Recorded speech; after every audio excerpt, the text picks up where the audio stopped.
자, 우리 기도하는 마음으로 한번 따라 하시겠습니다. 두 마음을 품지 않게 하시고 오직 한 마음으로 주님을 섬기게 하소서. 아멘. 사람은 두 마음을 품을 수가 있습니다. 왜냐하면 양쪽에서 이익을 취하려는 이기심과 욕심이 있기 때문에 그렇습니다. 그런데 두 마음을 품는 것은 결코 좋은 결과를 얻을 수가 없습니다. 한 남자가 두 여자로부터 사랑을 받으려고 하면 어떻게 해야 됩니까? 거짓말을 하게 되고 속임수를 쓰게 되어 있습니다. 그러다 결국 두 여자에게 미움을 받고 버림을 받게 됩니다. 마찬가지로 신자가 하나님에 대해서도 두 마음을 품을 수가 있습니다. 하나님과 세상을 동시에 사랑할 수가 있습니다. 그래서 하나님 앞에서 거짓되고 속이는 삶을 살 수밖에 없는 것입니다. 그러나 하나님은 속지 않으십니다. 일정 기간 참으시다가 회개치 않으면 그 대가를 치르게 하신다라는 것입니다. 그래서 갈라디아서 6장 7절에 보면 스스로 속이지 말라. 하나님은 업신여김을 받지 아니하시나니 사람이 무엇으로 심든지 그대로 거두리라. 우리에게 당하는 모든 고통, 불행 결코 우리의 행위와 관련이 없는 것은 없습니다. 우리가 심은 행동 그대로 거두게 되는 것이지요. 오늘 본문에 하나님의 사랑과 축복을 받은 이스라엘 백성은 하나님을 섬기면서도 우상인 바알을 동시에 섬겼습니다. 왜냐하면 양쪽에서 유익을 취하려는 두 마음을 품었기 때문입니다. 그래서 하나님 앞에서 계속해서 거짓을 행하고 하나님을 속일 수 있다고 착각하여서 우상이 주는 쾌락을 즐겼다라는 것입니다. 그런데 하나님은 오직 한 마음으로 이스라엘을 신실하게 사랑하시고 정죄를 지키셨다라는 겁니다. 2절 보십시오. 에브라임은 거짓으로 이스라엘 족속은 속임수로 나를 에워쌌고 유다는 하나님 곧 신실하시고 거룩하신 자에게 대하여 정함이 없도다. 하나님은 우리를 향하여 일편단심이십니다. 그것이 우리에게 큰 위로가 되고 소망이 됩니다. 우리가 두 마음을 품을 때 우리의 마음은 시끄러워져요. 여러분, 우리의 마음이 왜 복잡합니까? 마음이 갈라졌기 때문에 그래요. 우리의 마음이 고정되어 있고 우리의 마음이 일편단심이면 우리의 마음은 항상 평안해요. 혹시 최근에 왜 이렇게 내 마음이 시끄러운가, 복잡한가 그러면 내 마음이 갈라진 거예요. 믿는 자들은 하나님을 향한 마음이 갈라진 겁니다. 두 마음을 품은 자는 모든 일에 양쪽의 유익을 탐하려는 그런 태도를 갖게 되어 있어요. 이런 태도를 버려야 됩니다. 두 마음을 가지고 여기도 이익을 취하고 저기도 이익을 취하려고 하는 것이죠. 결국은 어떻게 돼요? 아무것도 얻지 못하고 허무하게 망하게 된다라는 걸 오늘 우리는 마음에 새겨야 돼요. 이스라엘은요, 하나님에게뿐 아니라 이 두 마음으로 주변 나라들을 대했어요. 그러니까 강대국 아수르 나라를 섬기면서 또 뒤로는 애굽이라는 나라와 이제 관계를 맺고 그들의 도움을 받으려고 했다라는 겁니다. 자, 1절을 보세요. 에브라임은 바람을 먹으며 동풍을 따라가서 종일토록 거짓과 포악을 더하여 아스루와 계약을 맺고 기름을 애굽에 보내도다. 이것은 역사적인 사건을 그대로 말하고 있는 건데요. 북이스라엘의 마지막 왕이 호세아예요. 호세아. 선지자 호세아 말고 왕의 이름이 호세아인데 이때 아수르 왕 살만 에셀이 북이스라엘을 공격하러 옵니다. 그러니까 항복하고 조공을 바쳐요. 그러면서 동시에 애굽과 동맹을 맺습니다. 오늘 본문에서 이렇게 표현하고 있는 거예요. 아수르와 계약을 맺고 기름을 애굽에 보내는도다. 이렇게 두 마음으로 이렇게 정치적인 그런 행동을 하는 것이죠. 그런데 이 일이 아수르 왕에게 발각돼서 아수르 왕이 분노하여 이스라엘을 다시 침공하게 되는데 이때 기대했던 애굽은 도왔을까요? 못 도왔을까요? 돕지 않았어요. 자기에게 결코 유익이 되지 않는다고 하니까 그렇게 받아먹을 거 다 받아먹고는 도와주지 않았습니다. 결국 이스라엘 나라는 멸망당하게 되었고 백성들은 포로로 잡혀가게 되었다라는 겁니다. 자, 이런 불행은 단순히 인간관계 속에서만 이루어진 것이 아니다. 나라만의 관계 속에 이루어진 것이 아니다라는 겁니다. 이런 태도를 갖고 있을 때 하나님을 향하여서도 그러한 이중적인 태도로 대함으로 하나님의 심판을, 징계를 면할 수 없음을 우리에게 보여주는 것입니다. 그래서 2절에 보세요. 여호와께서 유다와 논쟁하시고 야곱을 그 행실대로 벌하시며 그의 행위대로 그에게 보응하시리라. 그러니까 여러분, 두 마음을 갖고 있는 것이 우리의 인생의 큰 불행입니다. 그러나 하나님은 이스라엘 백성들을 버리지 않으셨다는 거예요. 그래서 하나님께서는 믿음의 조상 중에 하나인 야곱의 이야기를 꺼내세요. 그리고 야곱처럼 하나님만을 바라보고 다시 돌아올 것을 검면하고 계시다라는 거죠. 자, 야곱의 얘기를 3절부터 하고 있는데 한번 읽어볼까요? 아마 야곱에 대한 이야기들을 여러분 머릿속에서 기억나실 것입니다. 시작. 야곱은 모태에서 그의 형의 발 뒤꿈치를 잡았고 또 힘으로는 하나님과 겨루되 천사와 겨루어 이기고 울며 그에게 간구하였으며 하나님은 베델에서 그를 만나셨고 거기에서 우리에게 말씀하셨나니. 여러분이 잘 아시는 대로 야곱은 이삭의 쌍둥이 아들로 형 에서를 속이고 팥죽 한 굴의 장자권을 빼앗았죠. 그리고 그 아버지 이삭을 또 거짓으로 속이고 축복을 얻으려고 했습니다. 그러니까 처음에 이 야곱의 삶의 모습은 인간적인 지혜로, 꾀로 사람을 속여서라도 복을 누리는 사람이었다라는 겁니다. 그래서 얻을 것 얻었습니다. 그러나 두 마음을 가진 사람은 결코 행복해질 수가 없죠. 그는 자기 외삼촌이 있는 바단 아람으로 도망가야 했었고요. 거기서 참 오랜 시간 고생을 했습니다. 그는 광야에서 하나님을 새롭게 만났는데 그것이 베델이죠. 베델에서 그의 인생은 새롭게 변화되었습니다. 그렇습니다. 야곱은 두 마음을 품는 습관으로 많은 고난을 겪었습니다. 하지만 형 에서가 분노하여 자신을 죽이려고 군대를 이끌고 오는 그 야복강가에서 밤새 하나님과 씨름하면서 기도를 해서 응답을 받고 축복을 받습니다. 그래서 그의 마음을 누구에게만 드려요? 하나님에게만 드리죠.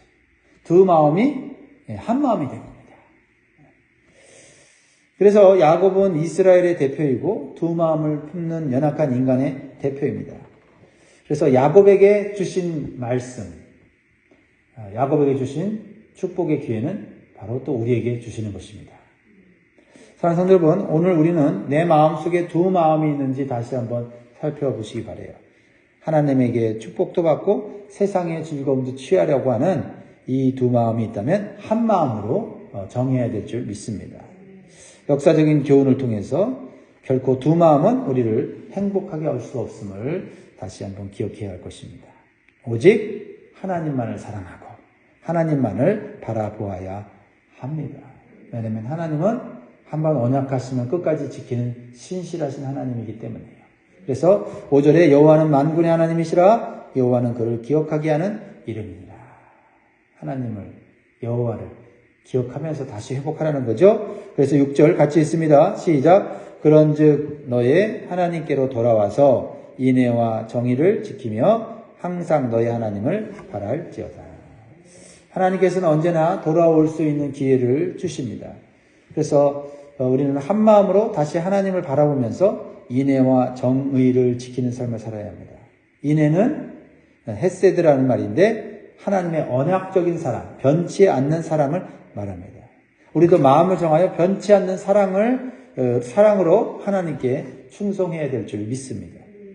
그리고 이웃에 대해서도 우리는 인애를 베풀어야죠. 진정한 하나님의 사랑을 실천해서 이웃들을 두 마음으로 대하지 않고 한 마음으로 대해야 되겠습니다. 사람에 대해서도 우리가 두 마음을 가지면 안 돼요. 저 사람한테 이익을 취하고 이 사람한테 이익을 취하려면 그 두 마음은 결국은 다 탄로나게 돼 있습니다. 한 사람 한 사람 인애를 가지고 하나님의 마음으로 대하고 또 사랑해야 될 줄 믿습니다. 그리고 정의를 지킨다는 것은 의로운 하나님의 말씀을 기준으로 사는 것을 말합니다. 우리의 기준으로 결코 우리는 정의롭게 살 수 없습니다. 오직 하나님 말씀으로만 우리가 정의로운 삶을 살 수 있음을 믿고 오늘도 말씀으로 우리의 삶의 기준을 삼으시기 바랍니다. 오늘 본문에 이스라엘이 두 마음을 품게 된 이유를 풍부한 물질로 인한 교만 때문이라고 말씀하고 있어요.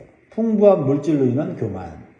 8절을 봅니다. 에브라임이 말하기를 나는 실로 부자라. 내가 재물을 얻었는데 내가 수고한 모든 것 중에서 죄라 할 만한 불의를 내게서 찾아낼 자 없으리라 하거니와. 아주 교만한 모습을 보여주고 있죠. 에브라임은 이스라엘을 대표하는 별명이에요. 근데 하나님께서는 아무것도 없었던 노예로 살았던 이스라엘을 구원하셔서 광야 생활을 거쳐서 가나안 땅에 정착하셨습니다. 그리고 그 이전과는 비교할 수 없도록 풍부한 물질을 누리며 살게 하셨습니다. 근데 이스라엘은 그들 자신이 수고하여서 재물을 얻게 되었다고 교만하게 된 것입니다. 그리고 그 물질로 죄를 지으면서 그것을 죄라고 여기지 않는 영적 무감각증에 걸리게 되었다는 겁니다. 이렇게 교만은 자신의 죄를 보지 못하게 만듭니다. 더 나아가 축복을 주신 하나님을 보지 못하게 하는 영적인 소경이 되게 한다는 겁니다. 잠언 16장 18절에 교만은 패망의 선봉이요 거만한 마음은 넘어짐의 앞잡이니라. 여러분, 우리의 마음에 교만이 들어오면요, 내 영적인 감각이 무너집니다. 그래서 내가 어제까지도 그렇게 겸손했고, 내가 어제까지도 그렇게 하나님 의지하던 사람이요, 교만을 그대로 내버려 두면요, 우리의 눈이 어두워져요. 그래서 우리가 누리고 있는 것들로 자랑하고, 남들보다 높아진 것을 자랑하고, 그러면서 우리가 지은 죄는 죄로 여기지 않는 마음을 하게 된다. 경각심을 가져야 됩니다. 그래서 사람을 교만하게 만드는 물질은 결코 축복이 아니라 저주다라는 걸 보여주고 있어요. 요한계시록에 나오는 아시아 7교회 중에 라오디게아 교회를 아시죠? 그 교회는 재정이 풍부한 교회였습니다. 그 지역에 있는 교인들은 그 지역의 어떤 특산물로 인해서 사업을 하고 장사를 해서 다 부자가 됐어요. 그러니까 교회 안에 부자들이 많았습니다. 그러니까 돈 가지고 못하는 게 없는 거죠. 근데 주님께서는 그 교회를 책망하셨어요. 왜냐하면 하나님보다 돈을 더 의지하는 모습을 보였기 때문에 그렇습니다. 그래서 계시록 3장 17절에 보니까 주님이 이렇게 책망하십니다. 네가 말하기를 나는 부자라 부요하여 부족한 것이 없다 하나 내 곤고한 것과 가련한 것과 가난한 것과 눈먼 것과 벌거벗은 것을 알지 못하는도다. 주님의 시각으로 볼 때는 이 라오디게아 교회는 벌거벗은 자와 같았다. 육적인 시각으로는 부자였지만은 영적으로는 가난했고 수치스러운 그러한 모습이었다라는 것입니다. 그래서 주님께서는 이렇게 책망하십니다. 요한계시록 3장 15절에 16절에 보면 내가 네 행위를 아노니 네가 차지도 아니하고 뜨겁지도 아니하도다. 내가 차든지 뜨겁든지 하기를 원하노라. 내가 이같이 미지근하여 뜨겁지도 아니하고 차지도 아니하니 내 입에서 너를 토하여 버리리라. 돈이 많으니 하나님을 의지할 필요가 없어서 그들의 신앙에는 열심도 열정도 없었다라는 겁니다. 그런데 그러한 미지근한 신앙으로는 주님의 은혜와 구원을 누릴 수 없다는 것을 말씀하시며 경고하시는 겁니다. 오직 하나님만을 의지하는 순금 같은 믿음으로만 구원을 받고 정결하고 겸손한 마음을 가져야 하나님의 심판을 받지 않는다라는 것입니다. 그러므로 우리에게 주신 물질이 우리를 교만케 해서는 안 될 것입니다. 주님은 아직 사랑하는 라오디게아 성도들에게 이렇게 다시 한번 기회를 주세요. 요한계시록 3장 18절에 19절에 보면 내가 너를 권하노니 내게서 불로 연단한 금을 사서 부요하게 하고 흰옷을 사서 입어 벌거벗은 수치를 보이지 않게 하고 안약을 사서 눈에 발라보게 하라. 물론 내가 사랑하는 자를 책망하여 징계하노니 그러므로 네가 열심을 내라 회개하라. 우리에게 주신 물질로 인해서 열심히 사라지고 우리가 그 물질 때문에 죄를 짓고 있다면 결국 그것은 복이 아니다. 우리에게도 이러한 라오디게와 교회의 모습과 같이 미지근한 태도를 가지고 미지근한 신앙생활을 하고 있지는 않은지 생각해 보시기 바랍니다. 우리가 정말 첫 신앙을 가졌을 때는 가진 것이 없어도, 그렇죠? 먹을 것이 없어도, 환경이 어려워도 그렇게 우리의 믿음이 뜨겁고 열정이 있었는데 이제 모든 것이 갖춰져서 좀 평안하게 살고 있다라고 감사하면서도 우리의 신앙은 미지근해서 어떠한 힘도 열정도 그런 헌신도 없는 그냥 현상 유지만 하는 그런 신앙을 갖고 있지 않은가. 그것이 잘하고 있다라고 또 생각이 든다고 한다면 주님의 책망을 받게 될 것입니다. 오늘 본문의 에브라임은 물질적 풍요로 인한 교만으로 인해서 그들의 눈뿐만 아니라 귀까지도 어두워졌다. 귀까지도. 이 귀까지 어두워지면 안 돼요. 눈이 어두워질 수 있어요. 가끔씩 우리의 눈이 세상을 향하고 잘못된 걸 바라볼 수 있는데 귀까지 어두워지면 안 돼요. 왜요? 귀를 통해서 하나님이 너 잘못 보고 있다? 잘못 가고 있다? 말씀하시는 거거든요. 그 말씀조차 못 들으면 영적인 소경, 영적인 기몰이가 되는 겁니다. 그럼 미래가 이거는 불행해지는 거예요. 하나님께서는 계속해서 잘못된 길을 가고 물질을 숭배하고 우상을 숭배하는 이스라엘 백성들을 책망하십니다. 하나님의 경고의 말씀을 보내시는 거예요. 이것조차 못 들으면 이제 어떻게 됩니까? 자, 10절에 보니까 내가 여러 선지자에게 말하였고 이상을 많이 보였으며 선지자들을 통하여 비유를 베풀었노라. 하나님 말씀이 이런 말씀 저런 말씀 비유를 통해서 그렇게 가르쳐줬는데 그들이 듣지 않았다. 하나님의 말씀이 들리지 않게 하는 물질의 풍요, 복이 아니라 저주다라는 것입니다. 그래서 하나님께서는 이스라엘을 정신 차리게 하기 위해서 다시 광야에서 고난받는 삶을 살게 하시고 노예로 고통받는 삶을 살게 하실 수밖에 없다라고 말씀하시는 거예요. 그게 9절 말씀입니다. 네가 애굽 땅에 있을 때부터 나는 내 하나님 여호와니라. 내가 너로 다시 장막에 거주하게 하기를 명절날에 하던 것 같게 하리라. 이스라엘 백성들이 명절날 초막절에 지나간 세월 동안에 광야에서 그렇게 고생했잖아요. 그죠? 힘들었잖아요. 그래서 그것을 잊지 않게 해서 일부러 좋은 집에서 나와서 집 옥상이나 집 마당에다가 텐트를 쳐놓고 과거에 우리가 노예로 살았고 광야에서 우리가 고생하면서 살았지 우리가 다시는 그런 노예로 돌아가면 안 되고 다시 광야 생활로 돌아가면 안 된다 하면서 하나님 앞에 우리의 마음을 다지고 또 감사하는 이런 시간을 갖는 게 명절이었는데 그들이 그것이 명절로 지키는 초막절이 아니라 하나님의 은혜를 잊어버리고 하나님의 그 물질적 풍요를 오히려 교만한 마음으로 바꾸었기 때문에 실제적으로 광야에서 텐트 치고 살듯이 다시 고통당하는 삶을 살게 하겠다라고 말씀하시는 거예요. 여러분, 우리는 오늘 두 마음을 품지 않도록 기도해야 되겠습니다. 두 마음으로는 결코 하나님의 은혜와 축복을 계속해서 누릴 수가 없습니다. 오직 한 마음을 갖도록 하나님을 바라보고 세상과 우상을 버리는 믿음의 결단을 오늘도 해야 될 것입니다.